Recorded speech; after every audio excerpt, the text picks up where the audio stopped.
Hi everyone, welcome back to Let's Play. Let's get Chapter 9 started. I had a chat with Diane. She said she was at the bar drinking with Nick at the time of the murder. We need to confirm her story. Let's talk to Nick at the diner.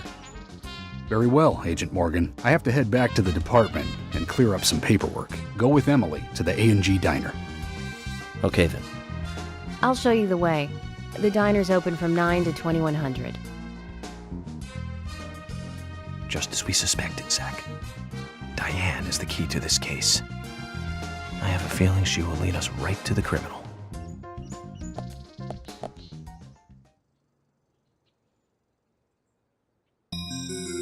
That's Kaysen. Looks like the show has just begun, and it has an all-star cast. I want to know how he got up there. It was roped off. I haven't really been showing this, but I just thought I'd show what would happen if he tried to walk away from Emily or George. They pretty much say a similar thing each time, just like, hey, where are you going? Are you sure? But I really didn't think it was worth it to show that off before.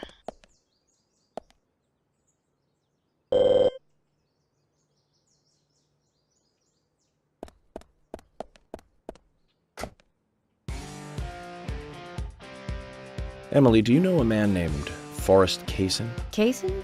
Yes, I know him. The sapling salesman, right? He always uses strange comparisons when he talks. I'd like to know more about him. What does he do when he comes to town? He's a salesman, so I guess he sells things? Maybe he comes on vacation. We haven't seen many tourists recently, but he comes pretty often. Is that all? Well, now that you mention it, he seems quite friendly with the Ingrams, with Isaac and Isaiah. Maybe you should ask them about Kaysen. Okay, I will. I did. They just talked about his dog, Willie. Okay, so we're going to head over to the diner to speak to Nick and Olivia, but we're not going to finish questioning them because that will end the chapter early, and there's a lot of people I want to talk to. Though this episode's going to be a lot shorter than my previous ones, since a lot of people will repeat their conversations from chapter 8.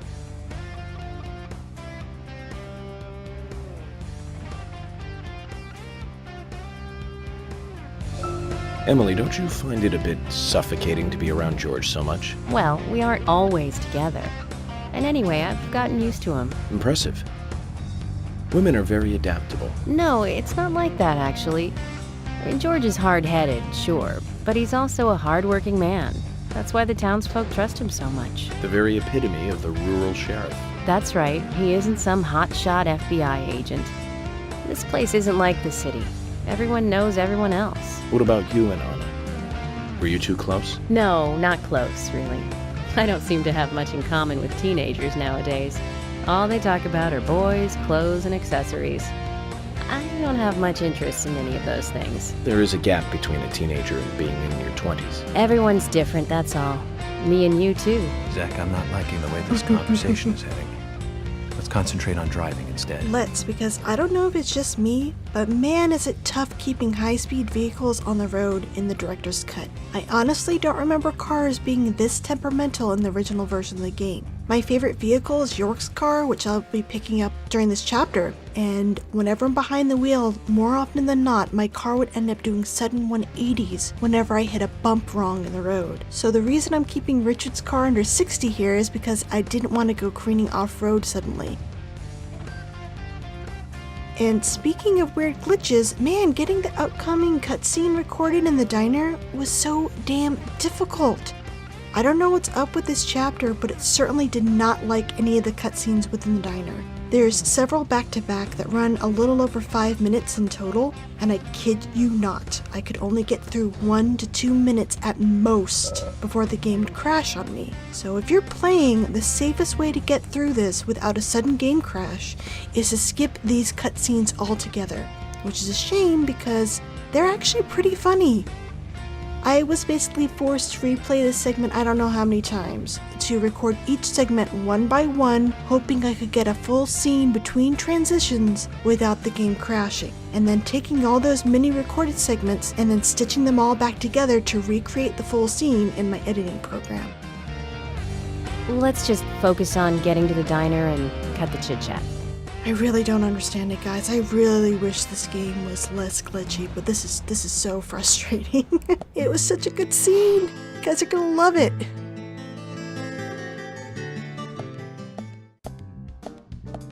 The A&G Diner. Wonder what the A&G stand for. Any ideas, Emily? Nope, I don't know either. Air and gravity, perhaps? Access and games? Aliens and Godzilla? Who knows? Is it important to know? I mean, why don't you just ask Nick?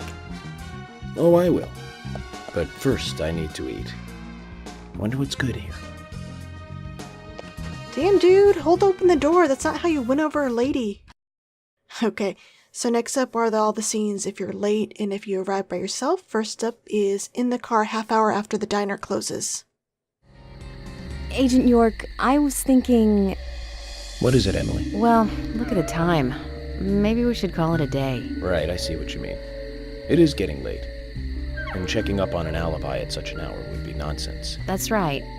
Let's meet up at the diner tomorrow instead. They're open from 9 to 2100. Okay.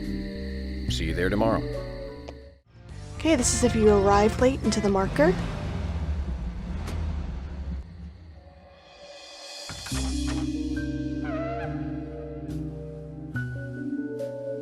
They're closed. I told you they close at 2100. Yes, I know you did.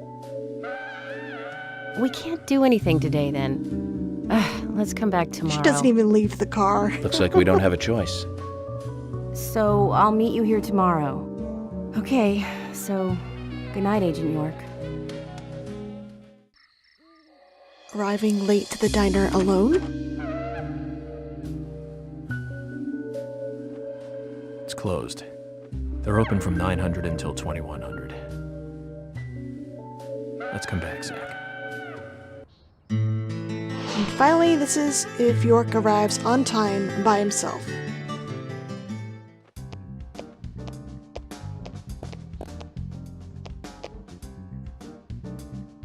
Emily, were you waiting outside for me? Should I have gone inside and started the 20 questions? Well, that would have been fine with me. Shall we get something to eat then? Someone should teach you how to be more considerate. And now you want something to eat? I thought we were going to question Nick. He still doesn't hold open the door for her. So rude. Welcome, Mr. Agent. Hi, Olivia. Let me have your special for today. And some fresh coffee. Our special today is turkey. A turkey and gravy sandwich. Sound good? Oh, perfect. Emily, you eat something too. It'll be on the FBI. Okay then, I'll go all out. I'll have the T-bone steak. I usually can't order it because it's a little too expensive. Don't worry, York has bank. He can afford it.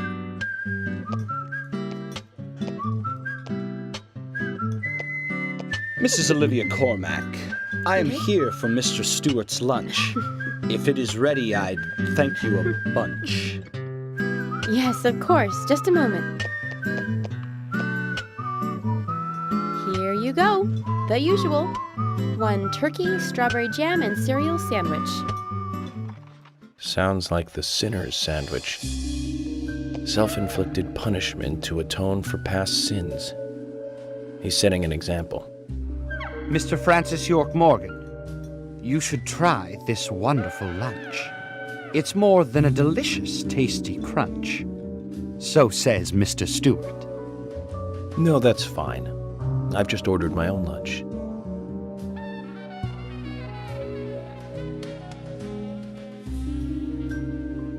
Mr. Francis York Morgan, that is, Mr. Stewart's order is delicious, I should mention.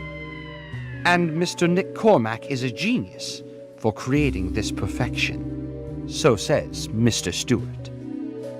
Still, I have a hunch I might not like it. You sure that sandwich is that good?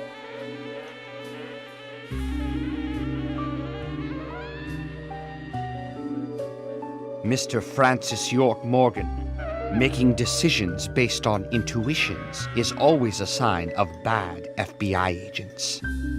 So says Mr. Stewart. Harry, you're right. I'll give it a try.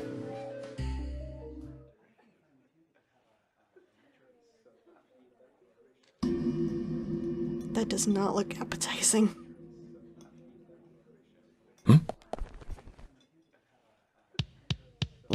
I can't believe it. This is fantastic. It's really good. Olivia, I'm sorry, but can I change my order? I'll have what Harry is having. Did he just take Harry's sandwich or what? Those faces. So great.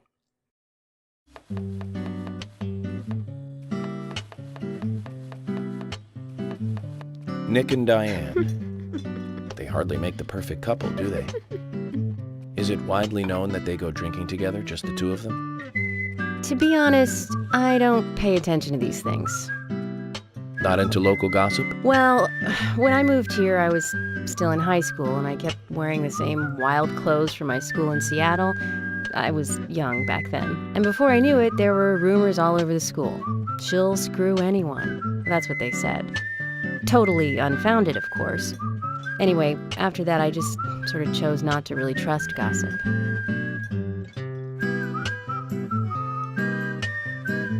I get where you're coming from. I used to dress like a hardcore punk rocker when I was in high school. You? A punk rocker? Nobody took my side, even when I had good grades. People rejected me just because of what I wore. I was young back then, too. I really want to see a picture. Even still, I just don't see you as a punk rocker. And you laugh? Look at you. No makeup on, dressed in uniform, eating a steak for lunch. Okay, back to work. Let's talk to Nick. I think he was a little insulted there.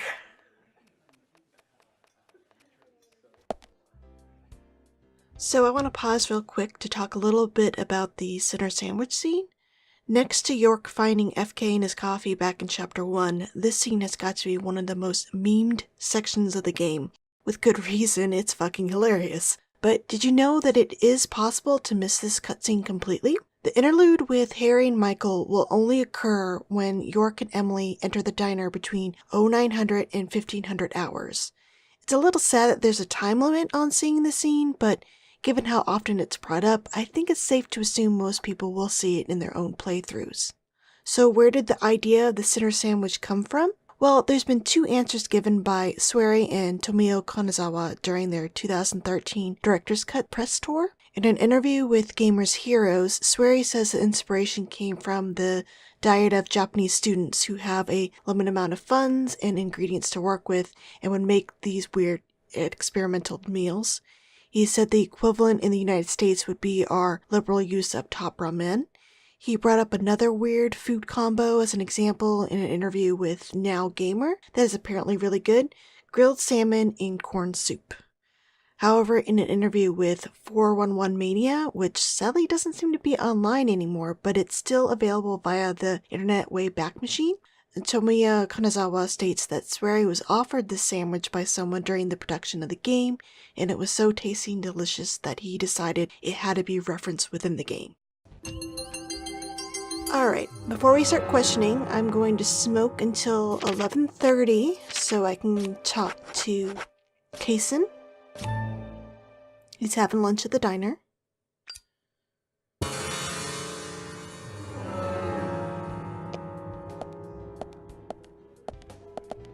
You?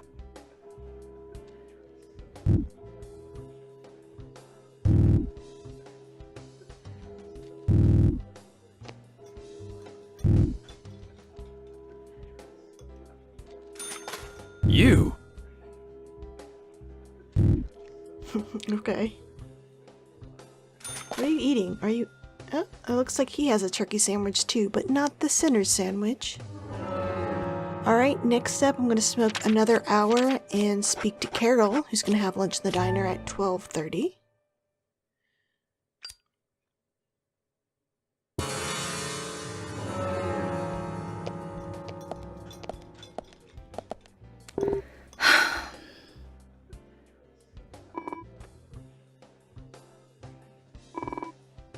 Yes.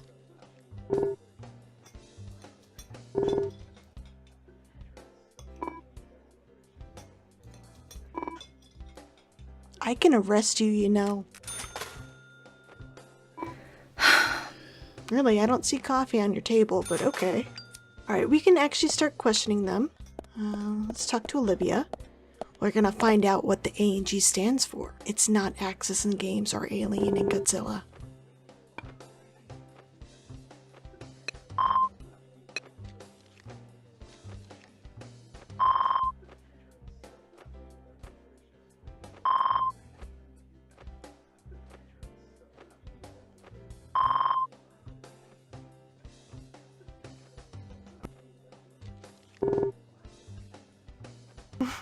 Yeah, one question answered.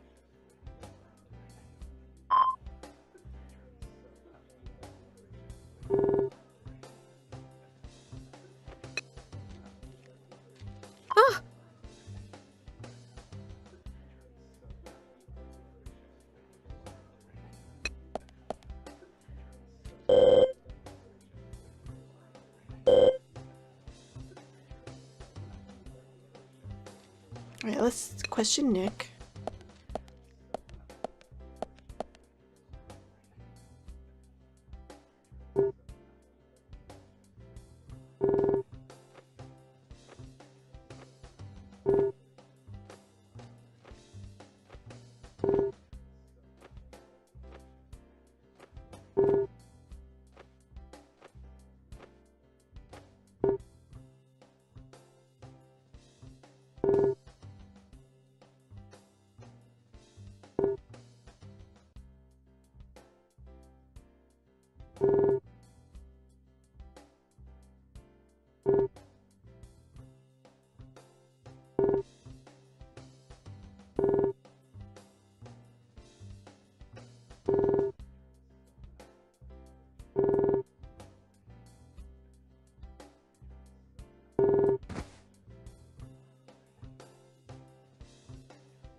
Okay, so I'm going to wait to question Olivia a little bit later.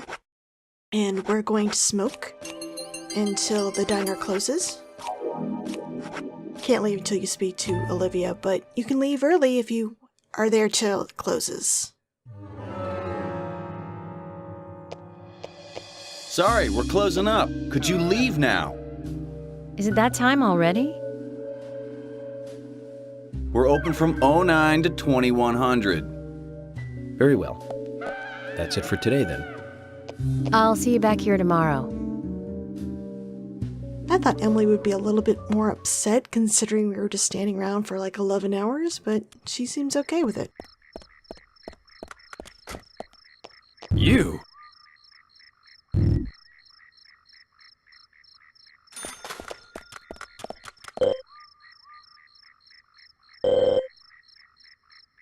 Alright, let's...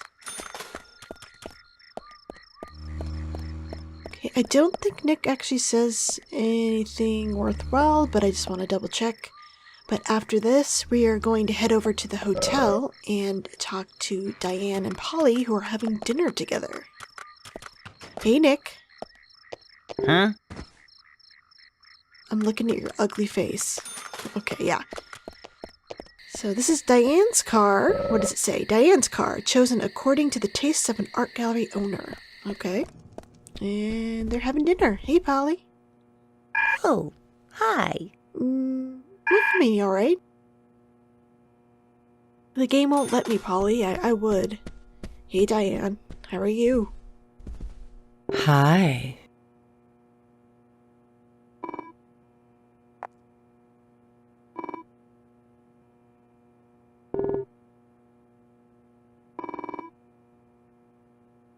She sure does.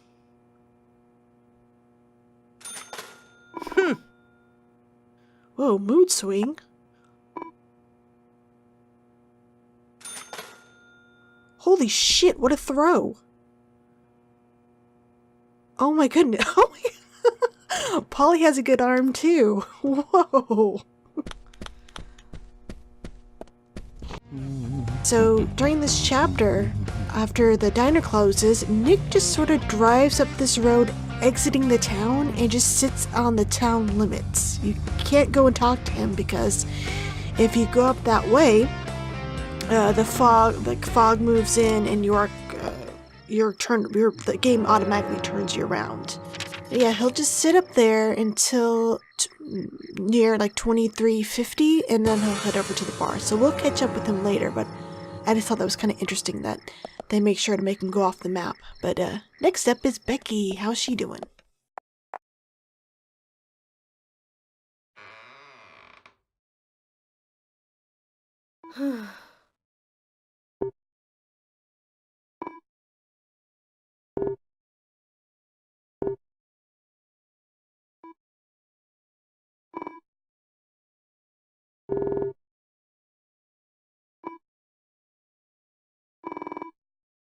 Never. I wish we could just drag her out of the house.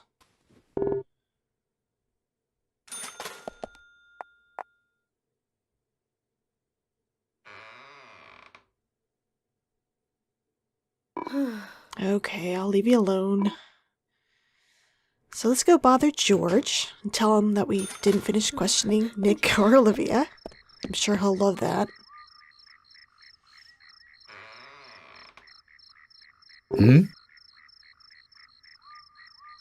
Yeah, you keep saying that, but I don't believe you.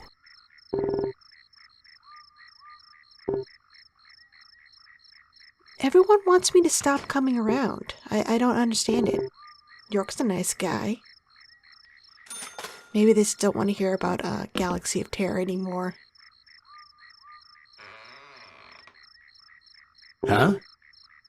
Yes, I do like making you repeat yourself. It's very amusing. So let's head over to Lysander and finish up his last 2 side missions. We're gonna finish upgrading the patrol cars and get York's car back.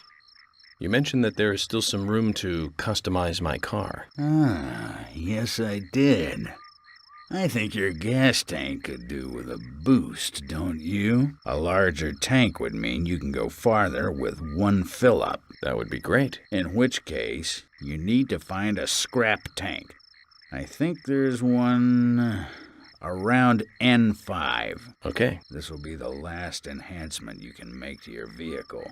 So get out there and find it.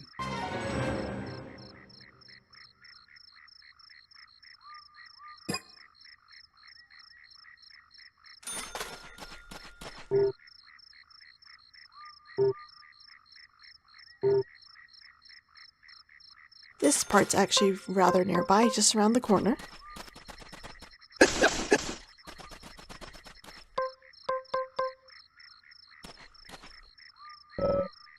This will make the gas tank hold more gas. I like how it's just sitting in over your window.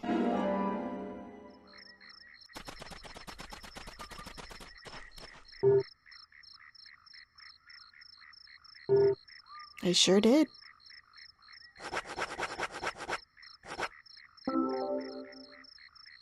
This is it. This will save your life someday, son. Somehow I doubt that. General, Imbecile. shut up and listen to your superiors, right? That's right. This will be my last story for you, too. Toward the end of the war, I found myself alone in enemy territory. It was thick jungle, and I couldn't call for support. I was up the creek without a paddle. Was it Schitt's Creek? Boat or even a life jacket. Eventually, weakened by hunger and thirst, I was reduced to crawling. Death was closing in. I could feel it. More than anything, I longed for water. I fell to the ground. Water filled my mind, my thoughts. That's all I wanted. I should have died there. I wasn't moving. My last wish for a drink unfulfilled. I should have died, but as you can see, I didn't. Yeah, you could be a ghost like When I Brian. awoke, my throat was moist. I saw another man collapsed at my side. There were spots of water by his feet. From the look of things, he brought water to me cupped in his hands, making trip after trip to the river. Who was it? Sergeant Timothy. That crybaby Timothy. He was dead. Shot by the enemy. Later, I won battle after battle. I guess luck was on my side as well. Before I knew it, I was promoted to general. But in my heart, there was a hole. A gaping hole. I believe I died that day on the battlefield. I died with crybaby Timothy. Anyway, that's my last war story for you. Time for your final customization. That was a sad ending. So that explains why he's wearing a sergeant's badge on him. Time kept flowing for him, and he kept moving up in rank. But inside of him, time stopped a long time ago. We didn't get any info out of him about the Raincoat Killer. At least his war stories solved one of the mysteries of this town. Let's leave him alone. I doubt he knows anything about the case in hand. That'll increase the amount of gas your car can carry. You remind me of my men. They had a strong sense of justice. Those idiots. Don't stop. Eyes forward. And laugh. Ha! Okay. So to start his next side mission, we just need to speak to him again. And this one, he'll fix up York's vehicle, so we'll get his car back. General, there's something I want to ask you. What is it? Before you ask, though, I can't customize your car anymore. No, it's not about that. I heard you've got my other car here. The one I drove to Greenvale. Your car? So that high-spec beauty was yours? Yes. I was wondering, if you could fix it up for me.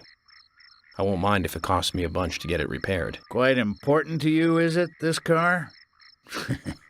Very well, then. If you're willing to pay, I'll do the work for you.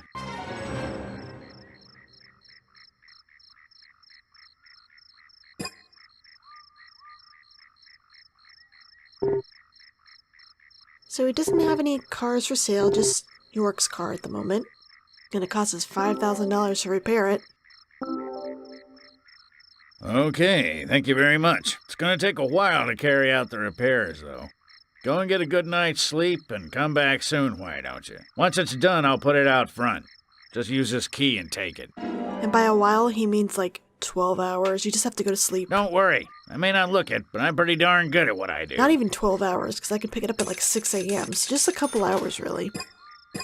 Alright, so next up, we're going to head over to Surrey 65, and we're going to speak with Kaysen. Richard and Sally and Quint they don't have anything new to say this chapter.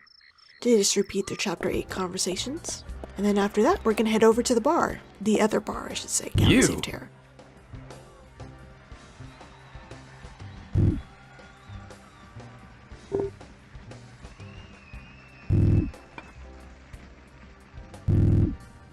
I don't think I'm going to take health advice from you, Kaysen.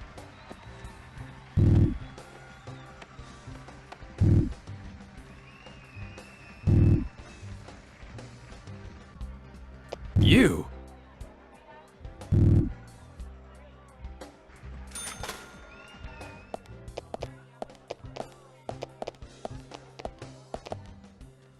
Hey! But I am going to get something to drink and eat. Because York's starving at the moment.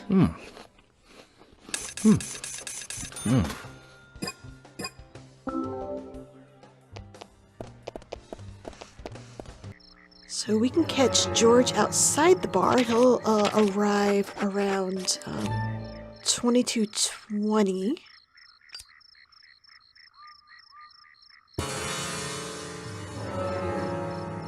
There he is. Hey, George. Hey, I did talk to Nick. I just didn't finish talking to Olivia. Well, we will finish talking to Nick and Olivia tomorrow.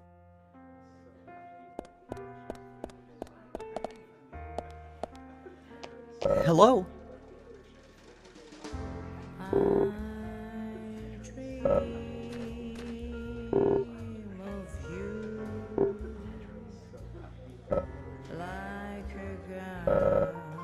Where are you now?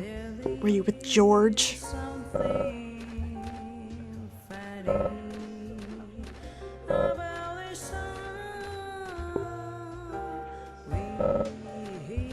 Don't worry about it, Thomas.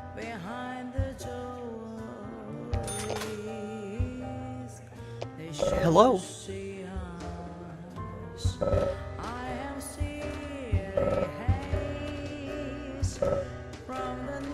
Alright, I want to talk to Carol, but she's still singing, so we're gonna go change our suit because it's pretty dirty at the moment, and I don't want to get dinged for being a stinky agent. Let's do dancing all night.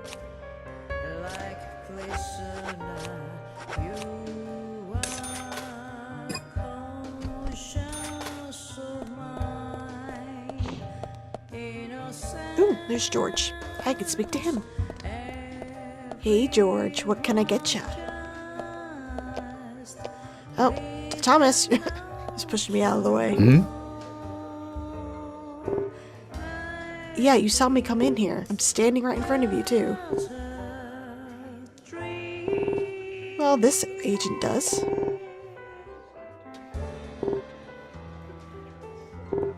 No, you're not, York. Kind of being a dick, York, if I'm honest. And George, you're being a dick, too. I'm getting very far in the investigation without your help. That's you, York. You're uncooperative and going alone all the time. Don't worry, I am. I'm talking to Olivia. Alright. Thomas, you're my way. Thank you.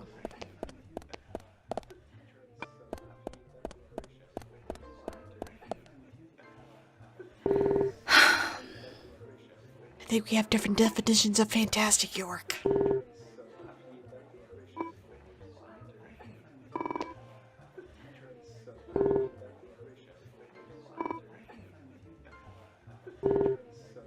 I think she would. I was right. I think he is. Yeah, you did. You invited yourself over to her house. I don't think that's the reason, buddy. I think it's because she doesn't like you. He could. But he'd rather just go to your house and listen to your records.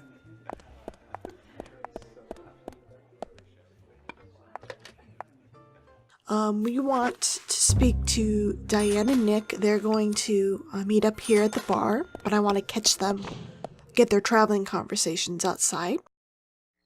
So we're going to smoke until around 23:50-ish.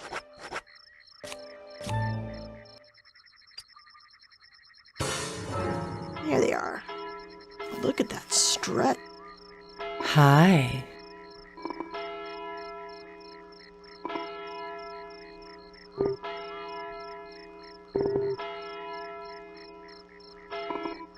Man, she's hitting hard on your work. She really wants to get every man in this town. Hi. Hey, Nick, you ready to talk to me? Huh? Nope. Okay. Hurry up and get in there. I want to make sure they get inside, because sometimes if I beat them in, they never come inside. Game is really weird like that. Huh? Mm-hmm. Hey, Dan. Ooh, that's Carol's soundbite. Did you guys switch bodies?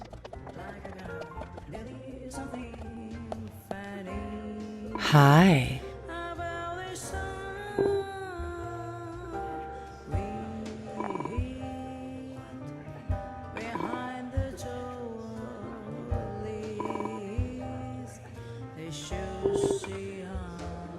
A lot. They were all trees, York.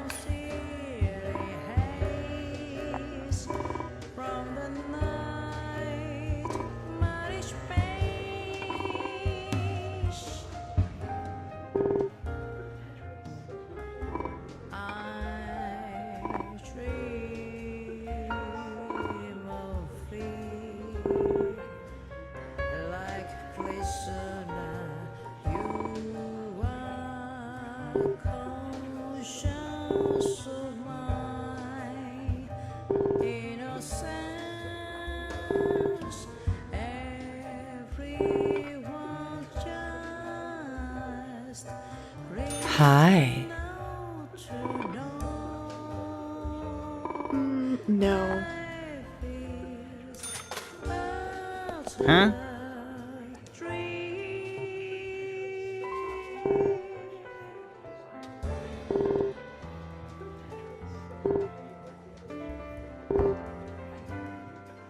Go home to your wife, dude.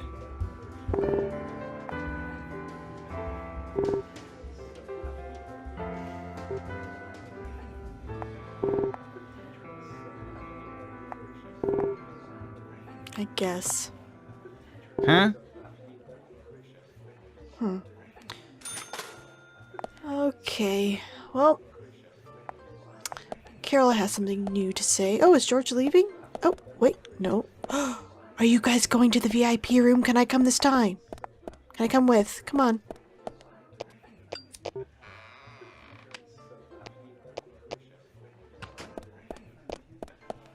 Guys! Hello? Oh, guys. I guess that's a no, huh? Yeah, okay, they're gonna be back there until like 3 a.m. So Carol, she won't say anything new until midnight, so we gotta smoke until then.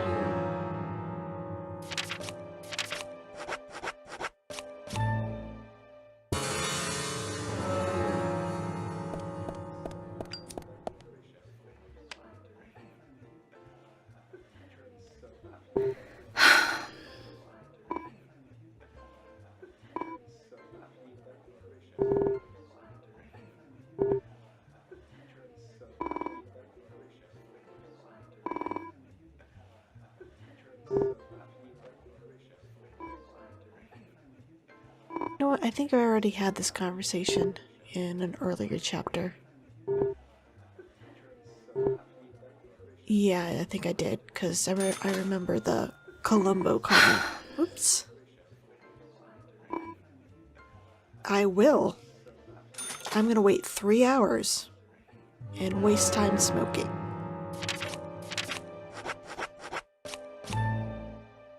Alright, gotta smoke 3 hours.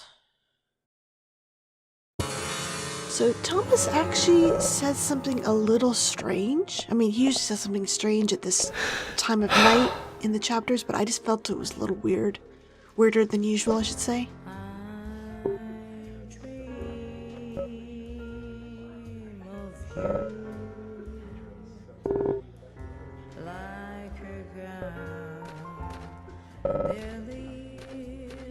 Why can't you? So that wasn't the weird bit. Though I find it strange, every time he comes back from break, he's always out of it. It's this, the oh, so sad. Like, what is so sad? Is he thinking about Anna's death? I mean, did George say something to him weird when they were back there together? It's just, you know. I just felt it was kind of weird. So they kind of just bunch up at that front door and they kind of get stuck. So I'm gonna smoke. So they kind of clear away the Nick and Diane. I want to speak to George, get his traveling conversation for the day.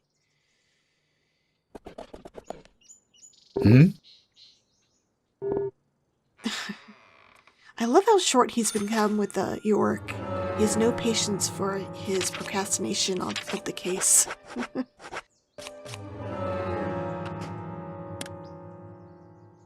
So next up, we are going to smoke until 7:30 when the milk barn opens, and we're going to speak to Olivia. She's the only one in there that has anything new to say.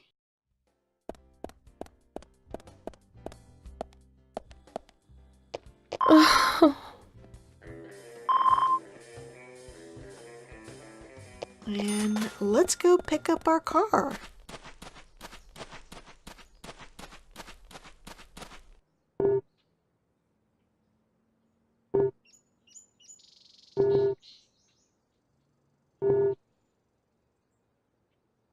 Awesome, let's go check it out.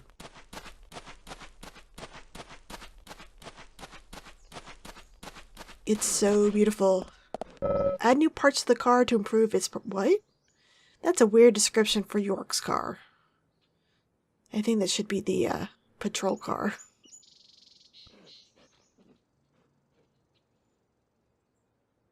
He fixed it up super fast. It feels so great to be back in my own car, Zach. Remember when I bought this beauty? We took it for a spin together. But in the end, all we did was circle a few blocks and return home. Hardly worth starting the engine for, really. The General did a good job, though, didn't he? He sure did. He did it in no time. Just a couple hours and was able to bring this car back to new. That's amazing. Right, next up we are going to do Sigourney's next side mission. Hey, Sigourney. I'm glad you're here. My pot. It's getting cold. Please, let's get going. Yes, okay. I need to get to know the pot better first. That's right. Now hurry up. My pot is getting cold. Zach, this is all for getting to know the pot better.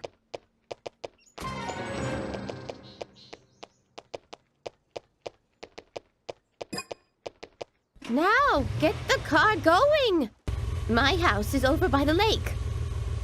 3, 2, 1, go! And York's vehicle plays the racing track because it goes really fast.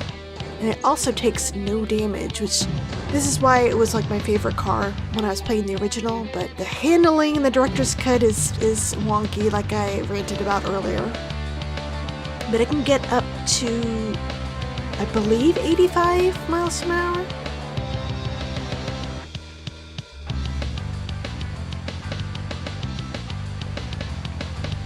So, see how zippy it is? Why aren't we there yet? Could you step on it? If we go this slow, my pot is going to get cold.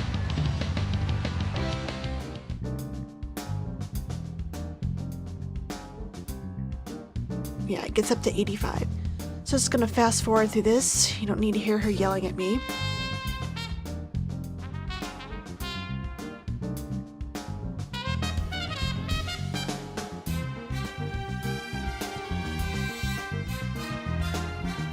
And it got kind of stuck. She just yelled at me for a good, 40 seconds. I guess when I went into the marker, caught her mid-rant. Oh, thanks to you, my pot is still warm. I did my best. So does the pot have anything to say? Why don't you ask yourself? Well, do you hear it? No, I don't. I'm surprised. You're a lot more hard-headed than I thought. I used to be a teacher, you know. That's when I realized the truth of the pot. Standing at the front of the class and looking at all those students, it's like looking into a pot full of different ingredients. A pot in a classroom. I don't get it. In fact, I think I'm getting farther away from understanding. Well, that's a shame. But don't give up. You're a person that can taste the different ingredients. Listen carefully. The best stew is one with plenty of different ingredients in it. Oh my! My pot is getting cold again! Did you have to talk so long? Oh. Man, being a teacher in Greenville must pay a lot of money, because look at her house and she's able to gift York cars. Okay, next up we're going to get traveling conversations for Emily, Thomas, and Olivia. Hi.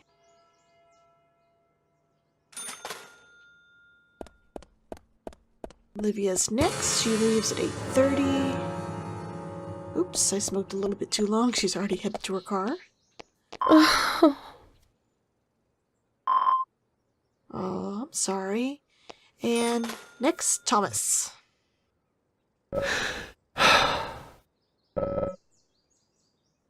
Well, they are acting very suspiciously. And we're going to talk to Kaysen. He's having his breakfast. You!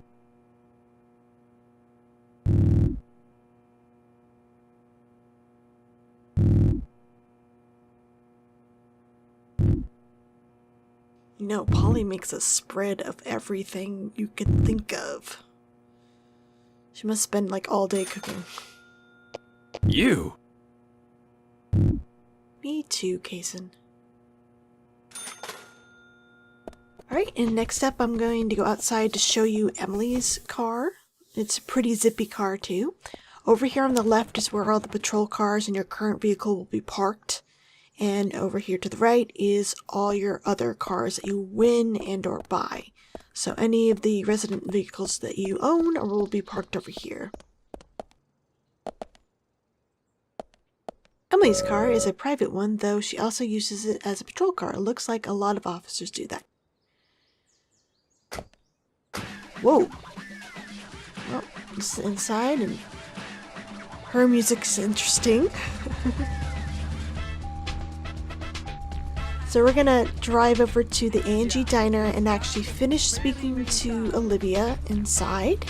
The chapter won't end just yet, so we still have some more people to talk to, but how do you like this jam? So Emily's car also, I believe, gets up to 80-85 miles an hour with sirens on.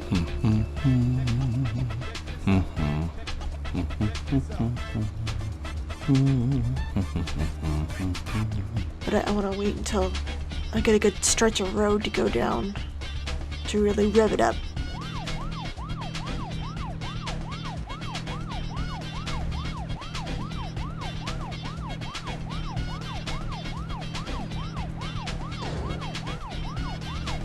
Oh, no, hers only goes to 75. It's just York's that goes up to 85. Yeah, his is the fastest, so Emily's and I believe George's also goes up to 75. Though the car takes a while to slow down and come to a complete stop, as you can see here.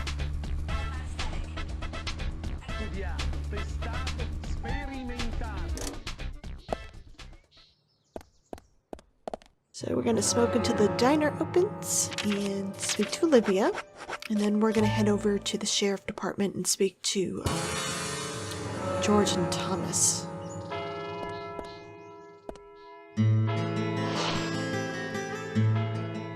So kind of like the Muses Gallery before, there's no like extra conversation coming back to the place you have to question people. It's just sort of a silent, like, hey, I'm here.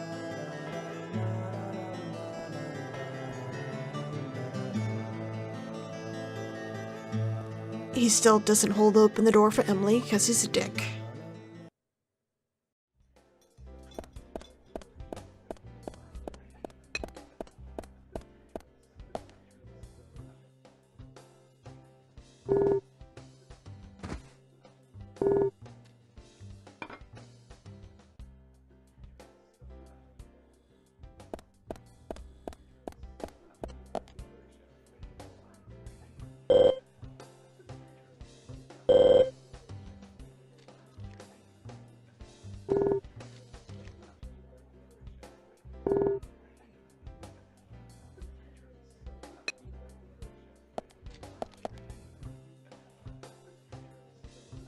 There's something I'd like to confirm with you, Olivia, if that's okay. Yes, well, so long as it doesn't take too long. First, what were you and Nick doing on the night of the murder? I was here in the diner. Nick said he was going to the bar for a couple of drinks. Does he go to the bar often? Leaving you to hold up the fort? Yes. He says he enjoys the conversation with Diane. I thought they went drinking again together that night. Do the three of you ever go drinking together? Well, you see, I'm really not into art. And your husband is well versed in the arts then, I take it? Oh, yes. Looking at art and talking about it is his way of relaxing. People just aren't what they seem. Like a certain someone who was into punk rock 10 years ago. You are absolutely right, Emily. But you can be an art lover and a liar at the same time. One more thing, Olivia. You just said that you aren't interested in art. That's right. And So, how come I bumped into you at the art gallery? Oh, snap. Didn't seem like Nick brought you there. You were there alone. well, I like trees, is the thing. That's why I went there. Surely you'd be better off in the forest rather than an art gallery then. I think you went to the gallery not to see trees, but to see Diane, right? You don't want to answer? Or perhaps this isn't the right place to ask. Meet me in the backyard. You can get there from the parking lot. I'll wait for you there for an hour after we close up.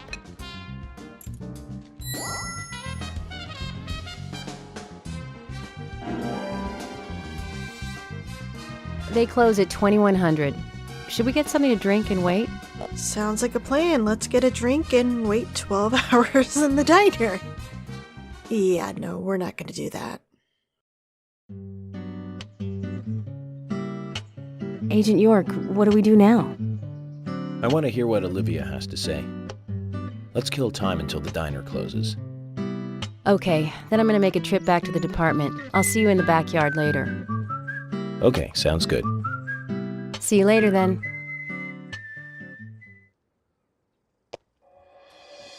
Zach, about Olivia. I presume she wants to tell us something about Nick and Diane. Let's hope it's not just something for the gossip columns. So Emily claims to be heading back to the department to do some work, but she's a little liar because she's gone home to go watch TV for the rest of the day. Right now it's just Thomas and George in there, and Emily's pretty much just booked it to her house, and she's going to stay there for the rest of the chapter. We're going to actually peep in on her a little bit later, though. So let's go say hey to Thomas and George.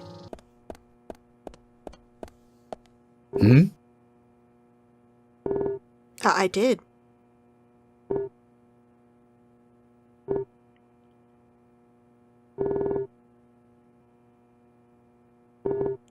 Hey George, he's right there. Come on.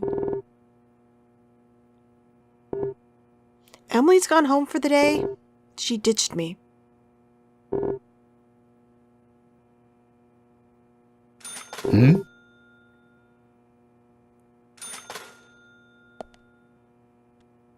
Hello?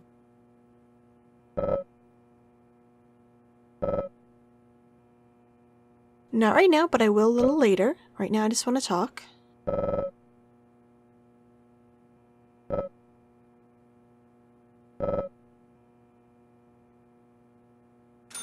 Alright, next up we are going to smoke until 11 and catch Carol inside the milk barn, and then head over to Richard's trailer and catch him for another traveling conversation, and then book it over to the hotel to speak to Diane and Polly having lunch.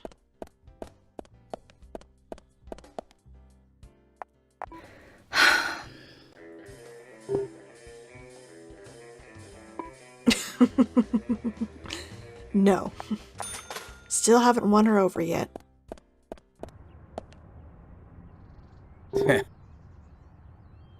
So Diane doesn't actually arrive at the hotel until around 12:20, so we're going to catch her outside to get our afternoon traveling conversation.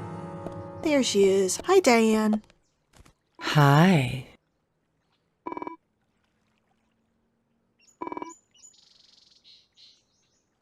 So I'm actually going to just skip forward time to like 12:45, so she's already sitting at the table. Oh, hi. Polly, you're not alone. There's Diane right there. Is your eyesight bad too, along with your hearing? Hi.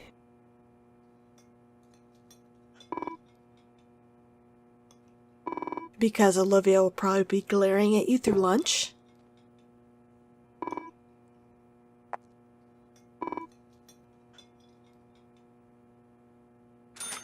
Hi.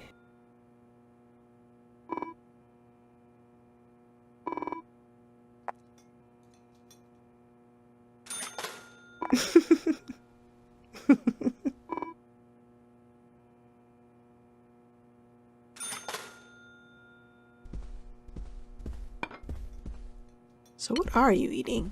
Oh, it looks like steak. Okay. So we're heading back to the department. I'm going to change my suit.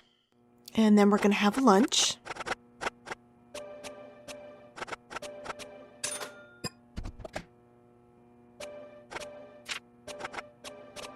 And York's sleep meter is really low, so I'm going to drink a couple cups of coffee here. I still wonder why the department lunches don't fill up York's sleep meter too. I mean, he has coffee during it. Hello?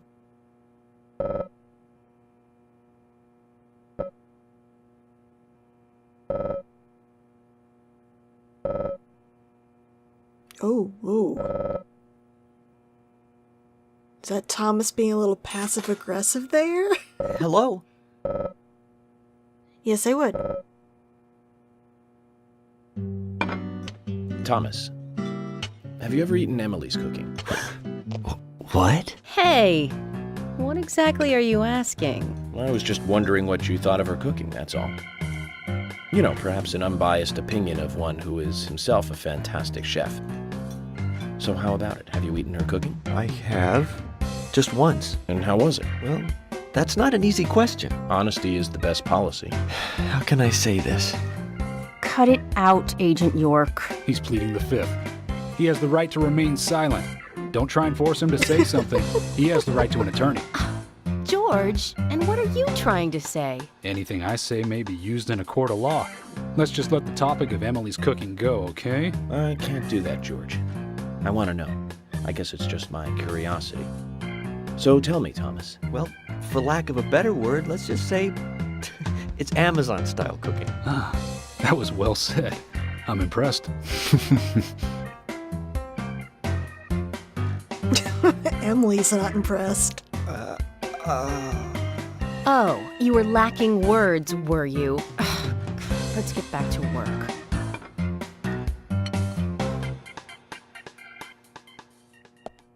So now we're going to get George's 1300 traveling conversation when he heads over to the milk barn. Hmm?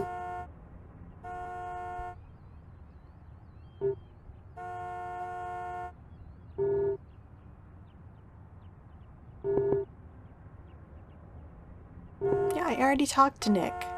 I gotta wait until 9 o'clock. And then talk to Olivia again.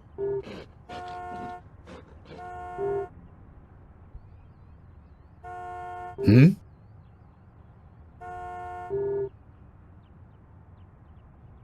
Alright, we're gonna head back to the milk barn and we're gonna catch Kaysen telling a long ass story to Keith. You!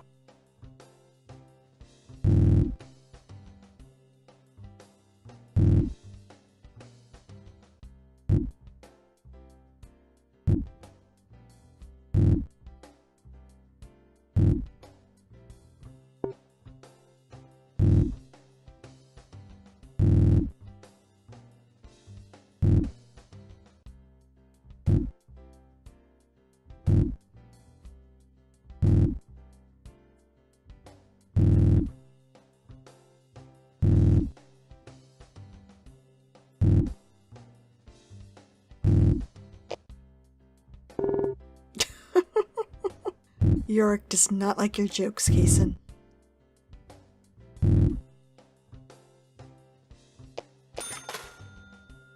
You!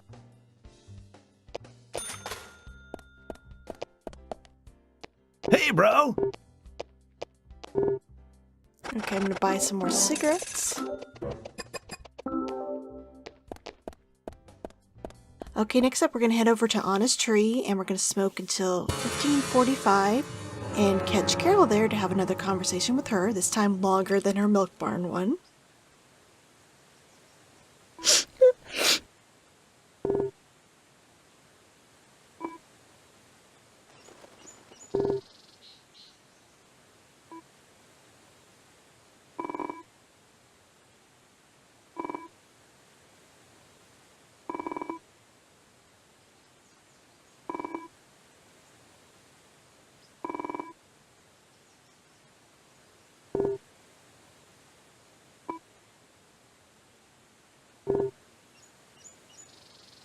You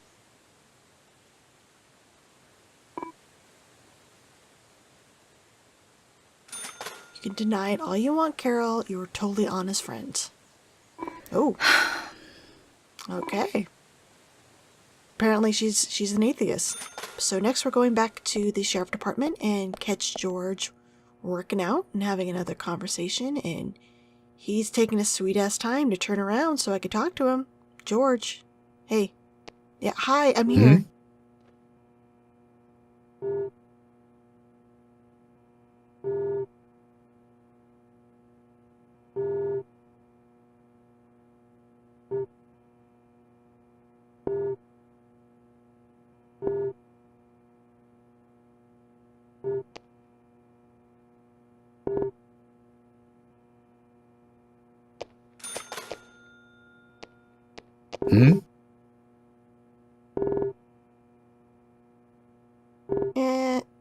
I'm okay.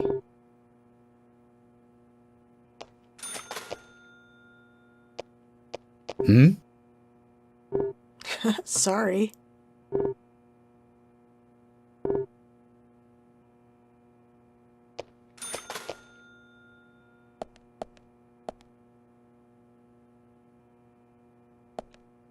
So first we're going to pick up the pay slip and we're going to head back over to the Muses Gallery and speak to Diane and start and finish her side mission.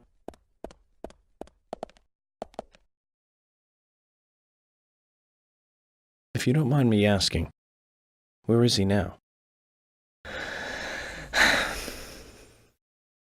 Oh, this is all ancient history.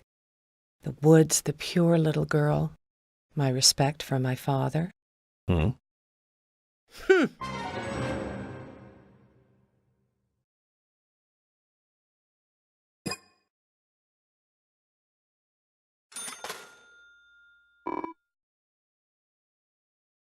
Take my silver milk barn card.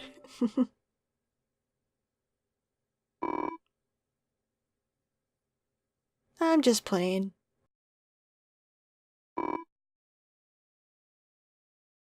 Tell me about this painting. I'd like to ask you about this painting.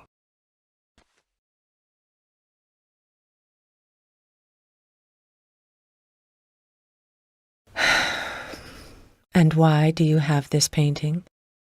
I found it in the gallery, and it struck me as a little strange. Anything, even the smallest thing, can help me with the investigation. I truly doubt this painting would have anything to do with your investigation. On the back it says, Guardian of the Art Gallery.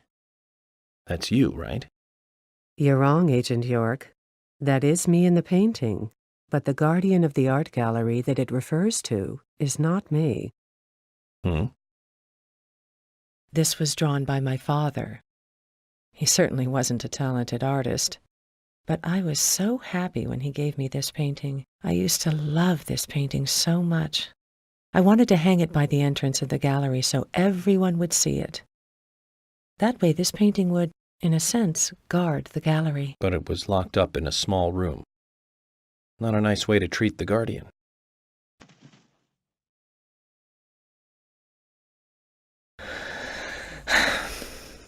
No, that'll be it. Apologies for prying and for bringing out this painting.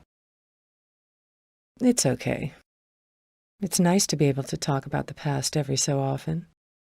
Here, take this. It's a small gift. Thanks. I'll add it to my trading card collection. Zach, they say you have to look at the big picture. That was a painting of a little girl that was locked up in a gallery filled with paintings of trees. She'd be Alice if this was Wonderland.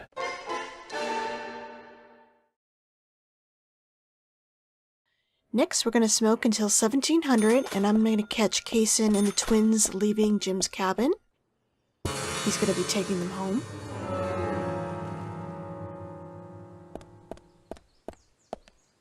You!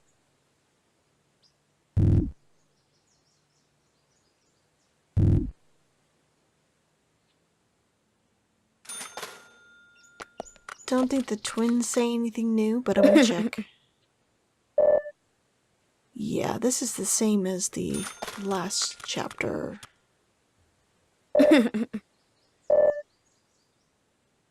Jim doesn't say anything new, so we're going to actually move on and peep in on Emily as she's watching TV.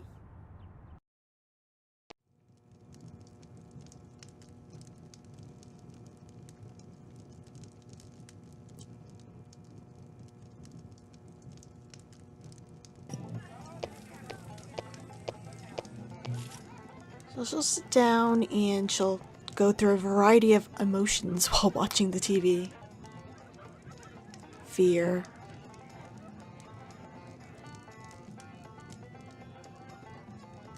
She's on the edge of her seat. Something's happening.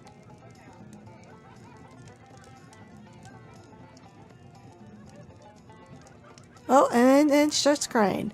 I think she's probably watching a soap opera of some kind, because if you remember when we went into her house and observed her TV, it said you were never interested in soap operas, were you, Zach? So I wish I could see her TV. It sounds like some sort of like Western themed soap opera. Maybe it's Dallas.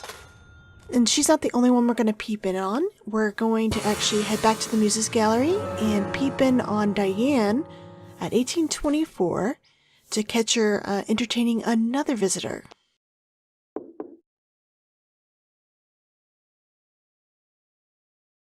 And it's George. What's he doing there?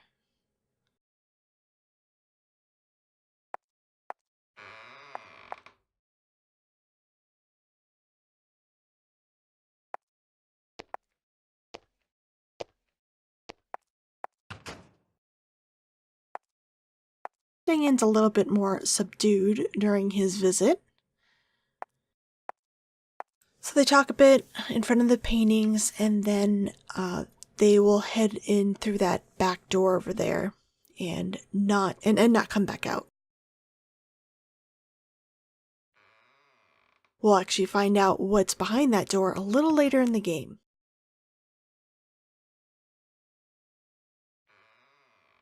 Alright, and so that's it. So we're going to actually go bother Carol over in the Galaxy of Terror and find out what she was doing the night of Anna's murder.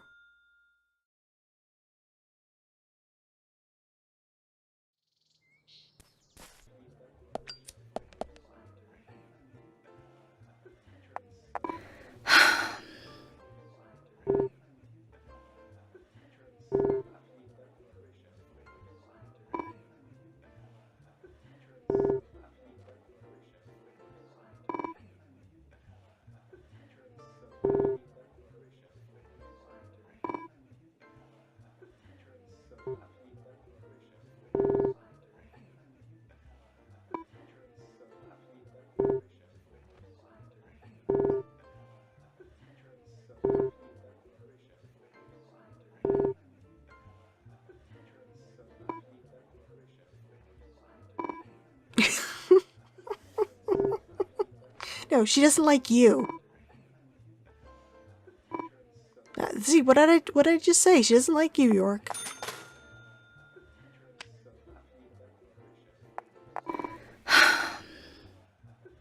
Because Diane had a side mission going, we didn't get her full conversation. So we're gonna go talk to her again tomorrow, around the same time. Hi.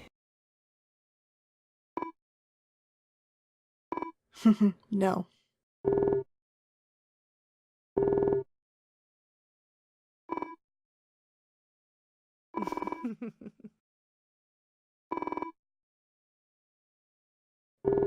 Oh, really?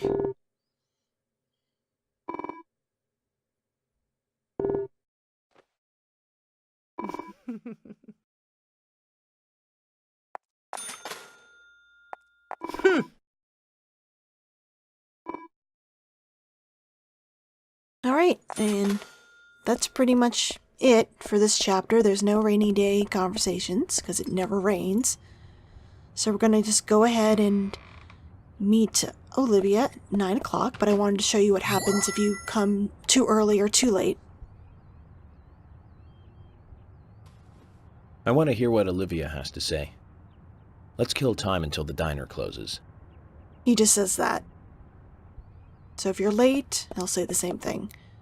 So we'll smoke and close out the chapter.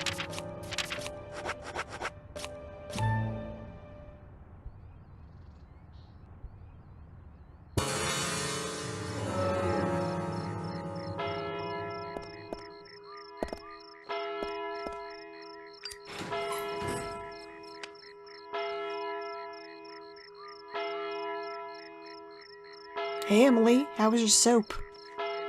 Did you catch up on Dallas? Well then, Olivia, talk to me. Yes. In the beginning, Nick only went to the gallery during the day, but he went so often at some point he became friendly with Diane. They started going out drinking together, and now he doesn't come home until early morning. What a dick. He always says that they were only drinking when I ask. He blames me for not being able to talk about Turner and Rembrandt. Which of course I can't, can I? So what can I say? Well, you're his wife. You can just tell him that you're not comfortable with him doing that, and... Finally, I couldn't take it anymore. So I followed him. He did go to the bar, to start with. Diane was there too. But the real problem is where they go to next, right? So I waited outside the bar to see where they might go. And they eventually left the bar and headed for the art gallery. But it was already early morning, but it was still dark. Just before going inside, Diane turned around. It should have been too dark to see me, but I swear, her eyes looked right at me. They seemed to flash for a moment. I was so rattled that I left and went home. The next day, Anna was found dead. I didn't know what to do.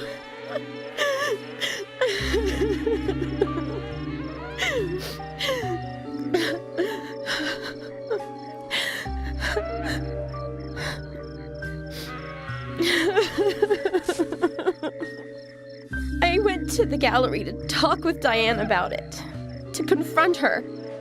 But once I was there, I couldn't find the courage to go through with it. Then I saw you there, and I just felt I had to go home. Nick has been seeing Diane every night recently. He just left for tonight, too. I really don't know what to do.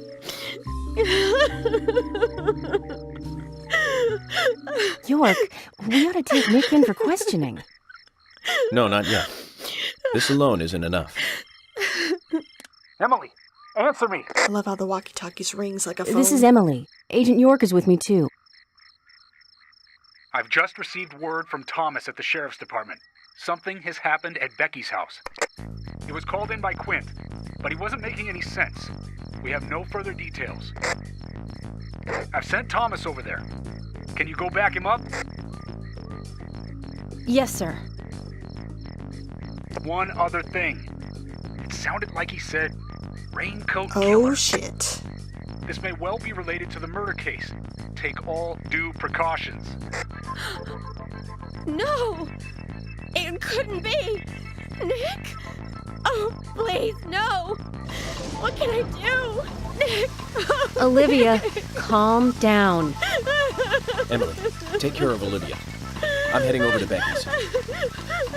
She lives in the big house over by the lake. Oh, I know. Hurry. I know. I visited her a lot. I just hope this isn't anything serious. Damn it, Zach.